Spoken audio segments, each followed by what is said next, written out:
Hello students, Rajasthan land laws की class में आप सबका स्वागत है। राजस्थान लैंड लॉ की क्लास में हम लास्ट क्लास के टाइम बात कर चुके थे राजस्थान रेंट कंट्रोल एक्ट 2001 के बारे में, जिसे हमने कंप्लीट कर लिया था। आज हम लोग राजस्थान लैंड लॉज के तहत बात करेंगे राजस्थान लैंड रेवेन्यू एक्ट 1956 के बारे में, अर्थात राजस्थान भू राजस्व अधिनियम 1956 के बारे में। यह अधिनियम भी आपका काफ़ी इंपॉर्टेंट है, इसमें से भी काफ़ी क्वेश्चंस आते हैं। भू राजस्व से संबंधित अधिनियम है ये, राजस्थान का लोकल लैंड लॉ। अब आइए हम लोग स्टार्ट करते हैं। आज हम लोग राजस्थान लैंड रेवेन्यू एक्ट में इसके जो प्रिलिमिनरी सेक्शंस हैं उनके बारे में बात करेंगे। सबसे पहले हम सेक्शन 1, 2 और 3 इनके बारे में आज हम सेक्शन 1 से लेकर सेक्शन 3 तक कंप्लीट कर लेते हैं, ठीक है। तो आइए हम इसके प्रिलिमिनरी सेक्शन स्टार्ट करते हैं। सबसे पहले हम बात करते हैं इस अधिनियम के सेक्शन 1 के बारे में। इस अधिनियम का जो सेक्शन 1 है, जैसे कि मोस्टली एक्ट्स के जो सेक्शन 1 होता है वो उस एक्ट का क्या बताता है, शॉर्ट टाइटल बताता है, उसका एक्सटेंट बताता है, उसके कमेंसमेंट के बारे में बताता है। सेम इसी तरह से राजस्थान लैंड रेवेन्यू एक्ट 1956 का जो सेक्शन 1 है वो इस अधिनियम के शॉर्ट टाइटल के बारे में, यानी कि इस अधिनियम का नाम क्या है, इस अधिनियम का प्रसार कहाँ कहाँ है, और इस अधिनियम का कमेंसमेंट यानी कि अधिनियम लागू कब हुआ, प्रारंभ कब हुआ, इसके बारे में आपको बताया गया है, ठीक है।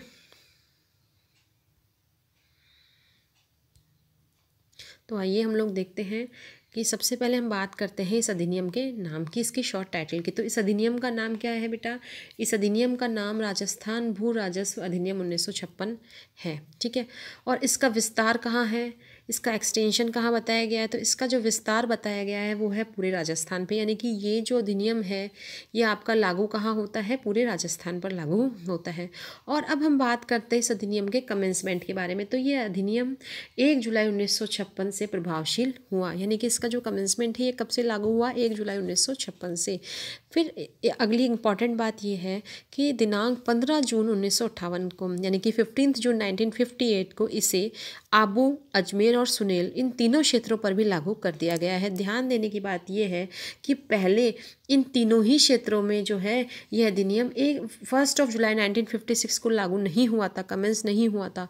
इन तीनों ही क्षेत्रों में इसका कमेंसमेंट लगभग 2 साल के बाद हुआ, यानी कि 15 जून 1958 को किया गया, ठीक है। अब हम बात करते हैं इस अधिनियम के। देखो, जैसे अभी हमें क्या समझ में आया कि सेक्शन 1 क्या बता रहा है? सेक्शन 1 कह रहा है हमें इस अधिनियम का नाम बता रहा है, इसका एक्सटेंट बता रहा है और इसका कमेंसमेंट बता रहा है। ये समझ में आई बात। फिर हम बात करते हैं सेक्शन 2 के बारे में। हालांकि सेक्शन 2 हमारा इतना आपके लिए इम्पॉर्टेंट नहीं है इतना।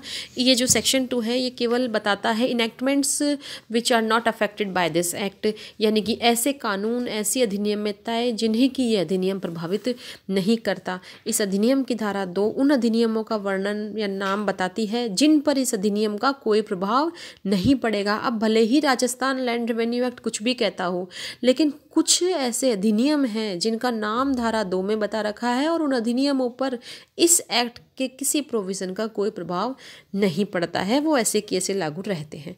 तो इस तरह से सेक्शन 2 ऐसे इंपॉर्टेंट नहीं होता है। अब हम लोग अगले इंपॉर्टेंट सेक्शन की तरफ बढ़ते हैं, सेक्शन 3। जो सेक्शन 3 है आपका वो इंटरप्रिटेशन से रिलेटेड है, यानी कि कुछ निर्वचन शब्द दे रखे हैं इसमें, कुछ आपके परिभाषाएं दे रखी है, कुछ शब्दों का इंटरप्रिटेशन कर रखा है। तो जैसे कि अदर सभी एक्ट्स में लगभग कोई ना कोई सेक्शन जो स्टार्टिंग का होता है वो आपका डेफिनेशन या इंटरप्रिटेशन क्लोज होता है। इसी तरह से राजस्थान लैंड रेवेन्यू एक्ट का सेक्शन 3 जो है वो भी आपका यहाँ पर इंटरप्रिटेशन क्लोज है। सेक्शन 3 में जो है वो कुछ आपको इंटरप्रिटेशन कुछ शब्दों की डेफिनेशन बताई गई है, कुछ शब्दों को इंटरप्रेट भी किया गया है। अब इनमें से कई बार एग्जाम्स में आपको काफ़ी से क्वेश्चंस पूछ लिए जाते हैं, ठीक है ना, काफ़ी कि भाई जैसे कि आप नजूल भूमि से what do you mean by नजूल land, what do you mean by village, ठीक है। तो इस तरीके की चीज़ें आपको डेफिनेशंस जो आपका 2 मार्क्स का जो क्वेश्चन आता है आपका एग्जाम में, उसमें पूछ लिए जाते हैं। तो देखिए हम स्टार्ट करते हैं सेक्शन 3 के बारे में। तो इस अधिनियम की धारा जो 3 है, यानी कि सेक्शन 3 है, वो किससे रिलेटेड है? इंटरप्रिटेशन क्लोज है वो हमारा, ठीक है। फिर इसमें से देखिए कुछ मुख्य परिभाषाएँ। देखिए वैसे तो इसमें काफ़ी सी परिभाषाएँ, लगभग जो सेक्शन 3 है उसके 8 सब सेक्शंस आपको यहाँ पर दे रखे हैं। तो सारी परिभाषाएं अपने आप में इम्पॉर्टेंट नहीं है, ना ही वो एग्ज़ाम में ये पूछी जाती है। जो इम्पॉर्टेंट है आपके एग्ज़ाम के पॉइंट ऑफ व्यू से वो मैं आपको यहाँ बता देती हूँ। सबसे पहले हम लोग बात करेंगे सेक्शन 3 सब सेक्शन 1 के अकॉर्डिंग, यानी कि हम बात कर रहे हैं धारा 3 की उपधारा 1 के अनुसार। तो धारा 3 की जो उपधारा 1 है, सेक्शन 3 का जो सबसेक्शन 1 है, उसके अनुसार भू अभिलेख अधिकारी से कलेक्टर अभिप्रेत है। तो ये किसकी डेफिनेशन हमको बताता है? ये हमको डेफिनेशन बताता है भू अभिलेख अधिकारी के बारे में, यानी कि लैंड रिकॉर्ड ऑफिसर के बारे में बताता है। भू अभिलेख अधिकारी से कलेक्टर अभिप्रेत है और इसमें अपर या सहायक भू अभिलेख अधिकारी भी शामिल है। यानी कि यहाँ जो आपको डेफिनेशन दे रखी है भू अभिलेख अधिकारी की, इस भू अभिलेख अधिकारी की डेफिनेशन में कलेक्टर, इस भू अभिलेख अधिकारी से क्या तात्पर्य है? कलेक्टर। इसका मतलब है कलेक्टर, और साथ में इसमें एडिशनल और असिस्टेंट भू अभिलेख अधिकारी भी शामिल है। ठीक है, जैसे land, it means land record officer. तो सबसेक्शन 1 जो है, सेक्शन 3 का सबसेक्शन 1 लैंड रिकॉर्ड ऑफिसर के बारे में बताता है। और land record officer means land record officer shall mean the collector and shall includes additional और असिस्टेंट लैंड रिकॉर्ड ऑफिसर। यानी कि इसमें कलेक्टर के साथ साथ जो एडिशनल और असिस्टेंट लैंड रिकॉर्ड ऑफिसर है वो भी लैंड रिकॉर्ड ऑफिसर ही माने जाएंगे, चाहे वो असिस्टेंट हो चाहे वो एडिशनल लैंड रिकॉर्ड ऑफिसर हो, वो भी यहाँ पर इस डेफिनेशन में शामिल किए जाएंगे। फिर आगे बात है सेक्शन 3 के सबसेक्शन 1 के क्लोज बी की। ठीक है, धारा 3(1) के अनुसार नजूल भूमि। अब यहाँ ये डेफिनेशन बहुत बहुत इंपॉर्टेंट है, कई बार एग्जाम में ये पूछी गई है कि what do you mean by नजूल लैंड या व्हाट इज़ नजूल लैंड। तो यहाँ पर इस अधिनियम की जो धारा 3 की उपधारा 1 का खंड जो ख है उसमें इसको परिभाषित किया गया है। इस खंड के अनुसार नजूल भूमि से अभिप्राय राज्य सरकार में निहित उस आबादी भूमि से है। ठीक है ना, तो आबादी भूमि कौन सी हुई? जहाँ पर कि लोग निवास करते हैं, जहाँ पर कि लोग रहते हैं। तो लेकिन वो किस में वेस्टेड है? राज्य सरकार में। किस में निहित है वो भूमि? राज्य सरकार में। तो नजूल भूमि से तात्पर्य राज्य सरकार में निहित उस आबादी भूमि से है जो नगर पालिका या पंचायत सर्किल या गांव, कस्बा या शहर की सीमा के अंदर हो। मतलब भूमि कैसी हो, कहाँ, किस किस की सीमा के अंदर हो? नगर पालिका की सीमा में हो या पंचायत सर्किल की सीमा में हो, गांव, कस्बे या शहर की सीमा के अंदर हो। लेकिन भूमि कैसी होनी चाहिए? जिसके ऊपर कि किसका अधिकार हो? राज्य सरकार का। किस में निहित हो? राज्य सरकार में जो निहित हो उस और भूमि कैसी हो? आबादी भूमि होनी चाहिए। ठीक है ना, तो यहाँ देखिए जैसे हम लोग इंग्लिश में भी इसको पढ़ लेते हैं, नजूल लैंड शेल मीन आबादी लैंड। कैसी लैंड होगी? आबादी लैंड। ठीक है, जहाँ पर लोग निवास कर रहे हैं, people resides there within the limits of municipality or a panchayat circle or a village, town or city vesting in the state government. अब ये वेस्टेड किस में है? जो किस में निहित है? स्टेट गवर्नमेंट में जो निहित है। क्लियर? नाउ धारा 3 की उपधारा 3 के अनुसार अब ये जो सेक्शन 3 का सबसेक्शन 3 है वो डिफाइन करता है आपका रिकॉग्नाइज्ड एजेंट को। ठीक है, तो अब यहाँ ये जो सबसेक्शन 3 है सेक्शन 3 का, वो कहता है कि किसी पक्षकार के मान्यता प्राप्त अभिकर्ता से, किसकी बात कर रहे हैं हम लोग? किसी पक्षकार के मान्यता प्राप्त अभिकर्ता की।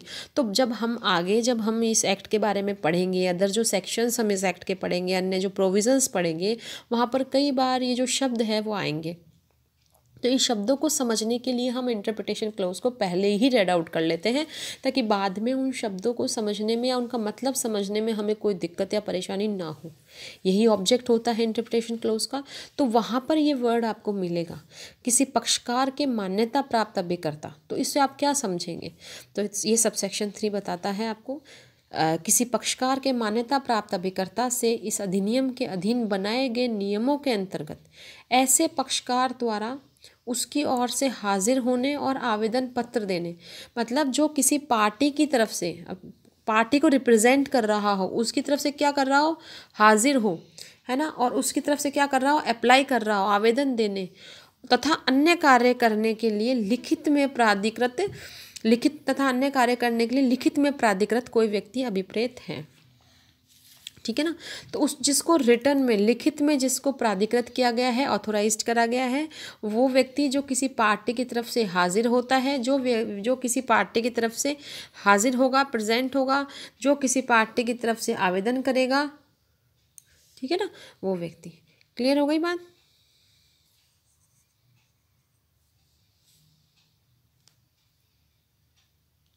अब देखो फिर हम बात करते हैं इसे एक बार और पढ़ लेते हैं हम। It means recognised agent. Recognised agent of a party shall subject to rules made under this act mean a person authorised in writing. तो कैसे ऑथोराइज्ड है वो? राइटिंग में, जैसा हमने ऊपर पढ़ा था ना, क्या है वो? लिखित में, जिसको नियुक्त किया गया है। Authorised in writing by such party to make appearances and applications and to do other acts on his behalf. ठीक है। अब हम बात करेंगे सेक्शन 3 के सब सेक्शन 3 क्लोज ए के बारे में। ठीक है ना। धारा 3 उपधारा 3 खंड क के अनुसार राजस्व अपील प्राधिकारी। अब हम यहाँ बात कर रहे हैं राजस्व अपील प्राधिकारी की, यानी कि रेवेन्यू अपीलेट अथॉरिटी के बारे में। तो यहाँ ये जो सेक्शन है केवल इतना ही डिफाइन कर रहा है कि राजस्व अपील प्राधिकारी से अभिप्राय धारा 20 के अंतर्गत इस प्रकार नियुक्त प्राधिकारी से होगा। तो इसके बारे में जो एक्चुअल प्रोविज़न है वो कहाँ दे रखा है आपका? वो दे रखा है आपका सेक्शन 20A में, धारा 20 के में। ठीक है। Revenue appellate authority shall mean the officer appointed as such authority under section 20A। Clear. फिर अब बात करते हैं सेक्शन 3 सब सेक्शन 4 के बारे में। तो धारा 3 की जो उपधारा 4 है उसके अनुसार भू प्रबंध अधिकारी में सहायक भू प्रबंध अधिकारी भी शामिल होगा। देखिए, एक सेटलमेंट ऑफिसर के बारे में भी आगे इस एक्ट में प्रोविज़न है, जो भू प्रबंध अधिकारी है उसके बारे में उल्लेख है। तो यहाँ पर जब जब भू प्रबंध अधिकारी की बात आएगी, जब जब सेटलमेंट ऑफिसर की बात आएगी, तो उसमें कौन इंक्लूड होगा? Shall include and assistant settlement officer. जब सेटलमेंट ऑफिसर की बात करेंगे तो उसमें असिस्टेंट सेटलमेंट ऑफिसर जो है वो भी अपने आप ही डिलीट होगा, एडिट होगा। ठीक है। ठीक है। तो धारा 3 जो है उसकी उपधारा 4 ने हमें क्या बताया? सेटलमेंट ऑफिसर के बारे में बताया कि सेटलमेंट ऑफिसर जो है वो क्या, किसमें क्या क्या इंक्लूड होगा? असिस्टेंट सेटलमेंट ऑफिसर भी इसमें इंक्लूड होगा। क्लियर। अब बात करते हैं हम लोग धारा 3 की उपधारा 5 सेक्शन 3 का सब सेक्शन 5। ये डेफिनेशन देता है हमें विलेज की। ये भी डेफिनेशन उतनी ही इंपॉर्टेंट है जितनी कि नजूल भूमि की, जो नजूल लैंड के हम पढ़कर आए थे वो इंपॉर्टेंट थी। तो यहाँ पर ये डेफिनेशन भी आपसे पूछ ली जाती है। तो ये डेफिनेशन आपकी बताती है कि गांव से अभिप्राय उस भूमि खंड से होगा जो गांव के रूप में मान्यता प्राप्त हो। ठीक है। तो यहाँ पर गांव किसे कहेंगे इस अधिनियम के अनुसार? उस भूमि खंड को कहेंगे। ठीक है ना, जो गांव के रूप में मान्यता प्राप्त हो, वह अभिलिखित हो चुका हो, या तो गांव के रूप में जो रिकॉग्नाइज्ड हो या फिर रिकॉर्डेड हो as to be a village, तथा एतद पश्चात गांव के रूप में मान्यता प्राप्त हो। ठीक है।